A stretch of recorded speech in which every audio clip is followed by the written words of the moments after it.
মাইক্রোসফটের একটা জরিপ শোনাই আপনাদেরকে। তারা সারা পৃথিবীতে গুজব, ভুয়া আর মিথ্যা নিউজ ছড়ানোতে কোন দেশ সেরা একটা রিপোর্ট করেছে। এর মধ্যে 1 নম্বরে এসেছে ভারতের নাম।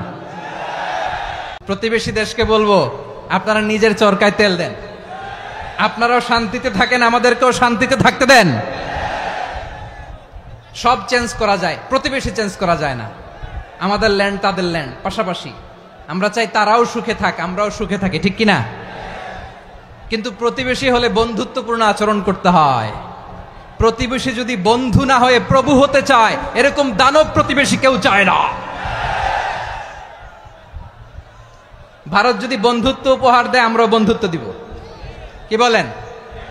তারা যদি বন্ধু সুলভ আচরণ করে, আমরাও বন্ধুত্ব উপহার দেব। কারণ আমাদের পররাষ্ট্র নীতি হচ্ছে সবার সাথে বন্ধুত্ব, কারো সাথে বৈরিতা নয়। আলহামদুলিল্লাহ বলেন, কত চমৎকার পলিসি আমাদের। আমরা নির্বিবাদী, আমরা বাংলাদেশিরা শান্তিকামী। We are proud of that. এজন্য আমরা গর্ববোধ করি। আমাদের পররাষ্ট্র নীতি সবার সাথে বন্ধুত্ব, কারোর সাথে শত্রুতা নয়।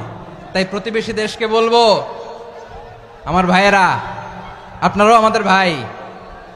বন্ধুত্ব দিলে বন্ধুত্ব পাবেন। বন্ধুত্ব ইজ ওয়েলকাম, দাদাগিরি নয়। বন্ধুত্ব ওয়েলকাম, দাদাগিরি নয়। Loud and clear. ভারত যদি বন্ধুত্ব দেখায়, বন্ধুত্ব পাবে। কিন্তু ভারত যদি বাংলাদেশে আধিপত্যবাদ বিস্তার করতে চায়, বাংলাদেশের 18 কোটি জনগণ সেটা রুখে দেবে। ভারত যদি গৌর গোবিন্দের ভূমিকায় নামতে চায়, দেশের 18 কোটি মুসলমান শাহজালালের ভূমিকায় নামবে।